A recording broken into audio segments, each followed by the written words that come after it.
नमस्कार प्यारे साथियों, राघव एजुकेशन वर्ल्ड के इस यूट्यूब चैनल में आपका हार्दिक स्वागत है।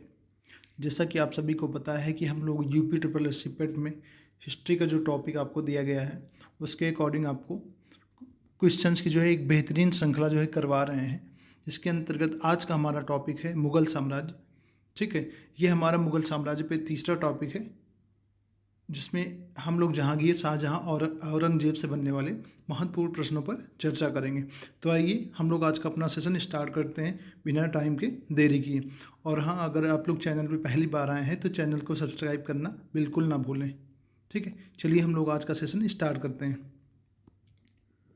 हमारा पहला क्वेश्चन है, अकबर अपने पुत्र जहांगीर को किस नाम से पुकारा करता था। ठीक है, ऑप्शन है आपका सलीम, बी शेखो बाबा, डी जहांगीर और डी उपर्युक्त सभी। तुम्हारा यहाँ राइट ऑप्शन हो जाएगा उपर्युक्त सभी।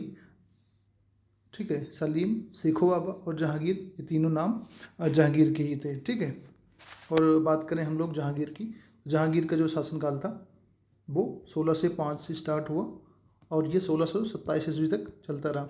जब 1605 ईस्वी में अकबर की मृत्यु हो गई उसके बाद जहांगीर जो है मुग़ल साम्राज्य की गद्दी पर बैठा था। ठीक है, आइए हम लोग थोड़ा सा जहांगीर के बारे में बात कर लेते हैं। तो जहांगीर का जो जन्म है वो हुआ था आपका 30 अगस्त 1569 को। कब हुआ था?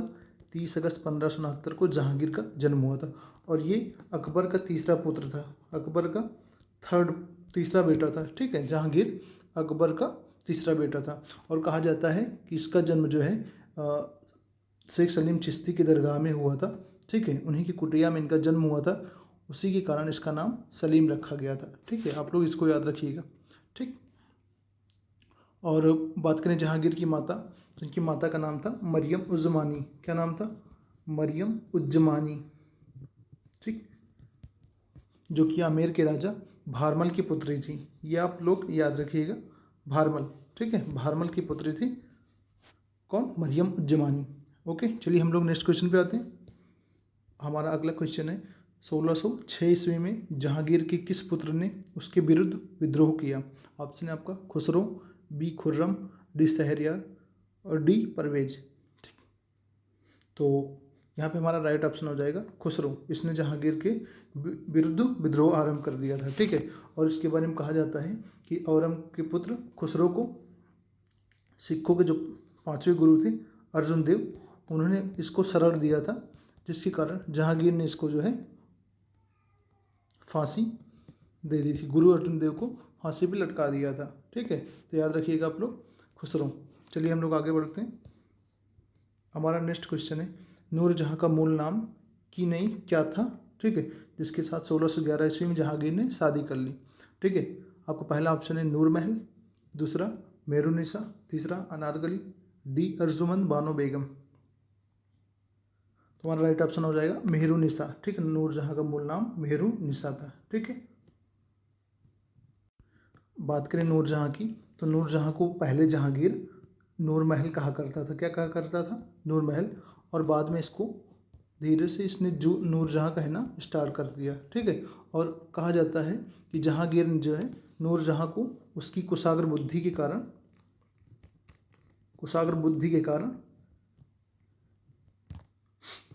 उसे पादशाह बेगम की उपाधि दी थी। पादशाह बेगम की उपाधि दी थी एवं प्रशासन में उसको अपना भागीदार बना लिया था। ठीक है, इतना याद रखिएगा आप लोग। चलिए हम लोग आगे बढ़ते हैं, और आगे बढ़ने से पहले हम लोग थोड़ा सा खुसरो के बारे में जहाँ हम लोग बात कर रहे थे देख लेते हैं। तो बात करें यहाँ खुसरो की, तो खुसरो की बाद में खुर्रम द्वारा हत्या करवा दी गई थी। ठीक है, किसके द्वारा? खुर्रम के द्वारा खुसरो की हत्या करवा दी गई थी। ठीक है, तो चलिए आगे बढ़ते हैं हम लोग। हमारा अगला क्वेश्चन है, किस मुगल बादशाह ने दो अस्पा एवं सीहस्पा प्रथा की शुरुआत की थी। ठीक है, ऑप्शन है आपका अकबर, बी जहांगीर, सी शाहजहां, डी औरंगजेब। तो हमारा यहाँ राइट ऑप्शन हो जाएगा जहांगीर। इसने दो अस्पा एवं सीहस्पा प्रथा की शुरुआत की थी। ठीक है, चलिए आगे बढ़ते हैं हम लोग। हमारा नेक्स्ट क्वेश्चन है, किस मुगल बादशाह ने शासक बनने के बाद 12 अध्यादेश जारी किए थे। ठीक है, ऑप्शन है आपका यहाँ पे अकबर, बी जहांगीर, सी शाहजहां, डी औरंगजेब। तुम्हारा राइट ऑप्शन हो जाएगा जहांगीर। इसने जो है शासक बनने के बाद 12 अध्यादेश जारी किए थे। ठीक, चलिए आगे बढ़ते हैं हम लोग। हमारा नेक्स्ट क्वेश्चन है, किस मुगल बादशाह ने न्याय की जंजीर लगवाई थी? ठीक, ऑप्शन है आपका अकबर, बी जहांगीर, सी शाहजहां, डी औरंगजेब। तुम्हारा यहाँ राइट ऑप्शन हो जाएगा जहांगीर। इसने जो है न्याय की जंजीर लगवाई थी। ठीक है, अब बात करें न्याय की जंजीर की, तो न्याय की जंजीर की जो थी ये शुद्ध सोने की बनी थी। ठीक है, सबसे पहले जान लेते हैं ये शुद्ध सोने की थी। ठीक है, और इसको बात करें अकबर ने कहाँ लगवाया था, तो अकबर ने इसको जहांगीर ने इसको आगरा के किले के पास लगवाया था। आगरा के किले के पास इसको लगवाया था। ठीक है, और बात करें न्याय की जंजीर की, तो इसको जो है जंजीर ए अदली भी कहा जाता था। क्या कहा जाता था? जंजीर ए अदली। ठीक है, इसका दूसरा नाम था जंजीर ए अदली। और कहा जाता है कि इसमें 60 घंटियाँ लगी हुई थी। कितनी? 60 घंटियाँ लगी हुई थी, 16 बेल। ठीक है, 60 बेल, और पूरा ये शुद्ध सोने की घंटियाँ थी। ठीक है, चलिए आगे बढ़ते हैं हम लोग। हमारा नेक्स्ट क्वेश्चन है, निम्न में से किस मुगल बादशाह के काल को संगमरमर का काल कहा जाता है? ठीक है, ऑप्शन है आपका अकबर, बी जहांगीर, सी औरंगजेब, सी शाहजहां, डी औरंगजेब। संगमरमर का काल, तो आपका जहाँ संगमरमर की बात आती है आपको याद होना चाहिए शाहजहां।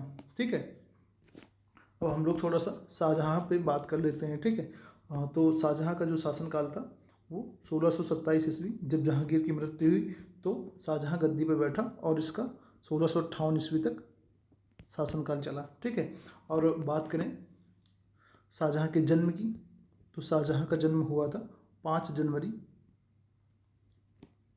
1592 को। ठीक है, ये हुआ था आपका शाहजहां का जन्म। ठीक, और बात करें शाहजहां की माता का, तो माता का नाम था इनकी जगत गोसाई। ठीक है, जगत गोसाई। और बात करें पिता, तो पिता इनके जहांगीर थे। ठीक, जहांगीर की मृत्यु के बाद शाहजहां जो है मुगल साम्राज्य की गद्दी पे बैठा, और इसका राज्याभिषेक कहाँ हुआ था ये भी याद रखिएगा आप लोग। इसका राज्याभिषेक आगरा में हुआ था। ठीक, इतनी बातें आप लोग याद रखिएगा। चलिए नेक्स्ट क्वेश्चन मूव करते हैं। हमारा अगला क्वेश्चन है, निम्न में से किस मुगल बादशाह ने राजधानी आगरा से दिल्ली स्थानांतरित की? ठीक है, ऑप्शन है आपका अकबर, बी जहांगीर, सी शाहजहां, डी बहादुर शाह। तुम्हारा राइट ऑप्शन यहाँ हो जाएगा शाहजहां। इसने जो है मुगल राजधानी आगरा से दिल्ली स्थानांतरित की थी। चलिए हम लोग नेक्स्ट क्वेश्चन की तरफ आगे बढ़ते हैं। अगला क्वेश्चन है हमारा, शाहजहां की सबसे प्रिय पत्नी मुमताज़ महल का वास्तविक नाम क्या था? ठीक है, ऑप्शन है आपका रोशन आरा, बी जहां आरा, सी मेहरुन्निसा, डी अर्जुमंद बानो बेगम। तुम्हारा यहाँ राइट ऑप्शन हो जाएगा अर्जुमंद बानो बेगम मुमताज़ महल का वास्तविक नाम था। ठीक है, याद रखिएगा आप लोग। और बात करें मुमताज़ महल की, तो मुमताज़ महल जो नूरजहाँ के भाई, नूरजहाँ का भाई था आशफ खां, उसकी पुत्री थी। ठीक है, आशफ खां, और आशफ खां की पुत्री थी, याद रखिएगा आप लोग। ठीक है, कहा जाता है शाहजहां ने इसको जो है मल्लिका ए जमानी की उपाधि दी थी। मल्लिका ए जमानी, ठीक है, इसकी उपाधि दी थी। ठीक है, और बाद में इसको जो है महारानी का पद दे दिया था। किसका? महारानी का पद शाहजहां द्वारा इसको दे दिया गया।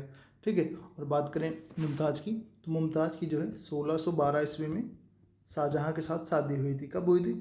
1612 ईस्वी में। ठीक है, और कहा जाता है कि शाहजहां को मुमताज़ से 14 संतानें उत्पन्न हुई, जिनमें से केवल 7 संतानें ही जीवित बची। ठीक है, और ये मुमताज़ महल की बात करें तो मुमताज़ महल का जो है इनकी मृत्यु 1631 ईस्वी में हो गई थी। ठीक है, जिसकी याद में बाद में शाहजहां ने जो है ताजमहल का निर्माण करवाया था। ठीक है, याद रखिएगा आप लोग। चलिए हम लोग आगे बढ़ते हैं। हमारा नेक्स्ट क्वेश्चन है, निम्न में से किसने अकबर के इलाही संवत के स्थान पर हिजरी संवत चलाया था?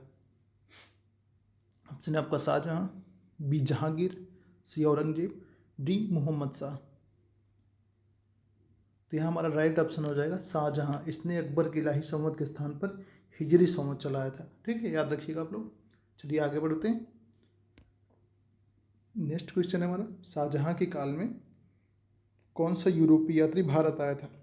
ऑप्शन है आपका William Hawkins, B Thomas Munro, C Antonio Monserrate, D Peter Mundy. तुम्हारा यहाँ राइट ऑप्शन हो जाएगा पीटर मुंडी शाहजहाँ के शासनकाल में भारत आया था। ठीक है, और बात करें टॉमस मुनरो की तो ये जहांगीर के शासनकाल में भारत आया था। ठीक है, याद रखिएगा आप, जहांगीर के शासनकाल में भारत आया था। ठीक है, चलिए इसके बाद अगले क्वेश्चन पे आते हैं। हमारा अगला क्वेश्चन है, निम्न में से किस मुगल बादशाह का 2 बार राज्याभिषेक हुआ था। ठीक है, ऑप्शन है आपका अकबर, बी जहांगीर, सी शाहजहां, डी औरंगजेब। तुम्हारा यहाँ राइट ऑप्शन हो जाएगा औरंगजेब। इसका जो है राज्याभिषेक 2 बार हुआ। ठीक, अब बात करें औरंगजेब की तो औरंगजेब का जो शासनकाल था वो चला 1658 से 1707 ईस्वी तक। ये औरंगजेब का शासनकाल रहा। ठीक है, और बात करें औरंगजेब की तो जब इसका राज्याभिषेक हुआ, राज्याभिषेक के समय इसने आलमगीर की उपाधि धारण की थी। ठीक है, किसकी? आलमगीर की उपाधि धारण की थी। ओके, याद रखिएगा आप लोग। और बात करें औरंगजेब की तो इसका जो जन्म है वो हुआ था 1618 ईस्वी में। ठीक, और माता की माता का क्या नाम था? याद रखिएगा, मुमताज़ महल। ठीक, पिता पता है आपको, ये पिता शाहजहाँ की पुत्र थे। ठीक है, कौन? औरंगजेब। ओके, चलिए आगे बढ़ते हैं हम लोग और नेक्स्ट क्वेश्चन पे आते हैं। हमारा नेक्स्ट क्वेश्चन है, निम्न में से किस मुगल बादशाह को जिंदा पीर कहा जाता था? क्या? जिंदा पीर। ठीक, ऑप्शन है आपका अकबर, बी जहांगीर, सी शाहजहां, डी औरंगजेब। तुम्हारा यहाँ राइट ऑप्शन हो जाएगा औरंगजेब, इसको जिंदा पीर कहा जाता था। ठीक, आगे बढ़ते हैं हम लोग। हमारा नेक्स्ट क्वेश्चन है, अकबर के द्वारा समाप्त किए गए जजिया कर किस मुगल बादशाह ने पुनः लगा दिया था? ऑप्शन है आपका अकबर, बी हुमायूं, सी शाहजहां, डी औरंगजेब। तुम्हारा राइट ऑप्शन यहाँ हो जाएगा औरंगजेब, इसने जो है जजिया कर को पुनः लगा दिया था। ठीक है, आइए हम लोग थोड़ा सा जजिया कर पे बात कर लेते हैं। किस पे? जजिया कर। ठीक, तो जजिया कर की बात करें तो इसको सर्वप्रथम मोहम्मद बिन कासिम ने लगाया था। किसने? मोहम्मद बिन कासिम ने सर्वप्रथम लगाया था। और किस पे लगाया था? हिंदुओं और बौद्धों पर। ठीक है, मोहम्मद बिन कासिम ने हिंदुओं और बौद्धों पर इसको लगाया था। ठीक है, और इसके बाद बात करें, अगला शासक हुआ फिरोज शाह तुगलक, फिरोज तुगलक। जिसने क्या किया? 1376 ईस्वी में जजिया कर को बढ़ाकर ब्राह्मणों पर भी लागू कर दिया था। ठीक है, ब्राह्मणों पर भी। ठीक, इसके बाद आया अकबर। अकबर ने क्या किया? अकबर ने 1564 ईस्वी में जजिया को समाप्त कर दिया। ठीक है, और अकबर के बाद क्या हुआ? अकबर के बाद आया फिर औरंगजेब। ठीक, और इसने क्या किया? इसने जजिया कर को पुनः प्रारंभ कर दिया। कब? 1679 में पुनः लागू कर दिया था। ये आपको याद रखना है। ठीक है, ये थोड़ा जजिया कर के बारे में हम लोग जान लेते हैं। और फाइनली आया था मोहम्मद शाह। कौन आया था? मोहम्मद शाह, जिसने जजिया कर को पूर्णतः एकदम से बंद कर दिया था। ठीक है, पूर्णतः समाप्त कर दिया था। किसने? मोहम्मद शाह ने। ठीक है, तो यहाँ पे जजिया कर का इतिहास खत्म होता है। ठीक है, चलिए आगे बढ़ते हैं हम लोग। अगला क्वेश्चन है हमारा, जहांगीर की तरह औरंगजेब ने किस एक सिख गुरु को मौत के घाट उतार दिया था? ऑप्शन है आपका गुरु गोविंद सिंह, बी गुरु तेग बहादुर, सी गुरु रामदास, डी गुरु अंगद। तुम्हारा यहाँ राइट ऑप्शन हो जाएगा गुरु तेग बहादुर को औरंगजेब ने मृत्यु के घाट उतार दिया था। ठीक है, याद रखिएगा आप लोग। आगे बढ़ते हैं हम लोग। हमारा अगला क्वेश्चन है, अंतिम मुगल सम्राट कौन था? ठीक है, ऑप्शन है आपका आलमगीर द्वितीय, बी शाह आलम द्वितीय, सी बहादुर शाह द्वितीय, डी अकबर द्वितीय। तुम्हारा राइट ऑप्शन हो जाएगा बहादुर शाह द्वितीय अंतिम मुगल सम्राट था। इसको बहादुर शाह जफर के नाम से भी जाना जाता था। क्या कहा जाता था? बहादुर शाह जफर, क्योंकि ये शायरी करता था। ठीक है, और बात करें बहादुर शाह द्वितीय की तो इसका शासनकाल 1837 से 1858 तक रहा। इसको जो है 1857 की जो क्रांति हुई उसमें विद्रोह का नेता बनाया गया था, जिसके कारण इसको गिरफ्तार कर लिया गया और फिर इसको जेल में डाल दिया गया, जहां इसकी मृत्यु 1862 ईस्वी में हो गई। ठीक है, और इस प्रकार 1858 ईस्वी में मुगल साम्राज्य एकदम समाप्त हो गया। ठीक है, तो आज की वीडियो से हम लोगों ने जो है मुगल साम्राज्य फिनिश कर लिया है। अब हम लोग आगे के जो टॉपिक हैं उन पर डिस्कशन करेंगे। ठीक है, तो आज का सेशन हमारा यहीं समाप्त होता है। और अगर वीडियो आप लोग को पसंद आया हो तो लाइक शेयर सब्सक्राइब बिल्कुल करना ना भूलें। ठीक है, और मिलते हैं आप लोगों से नेक्स्ट वीडियो में। तब तक के लिए आप लोग स्वस्थ रहें, मस्त रहें और अपनी पढ़ाई को एक अच्छा आयाम देते रहें। ओके, चलिए, धन्यवाद।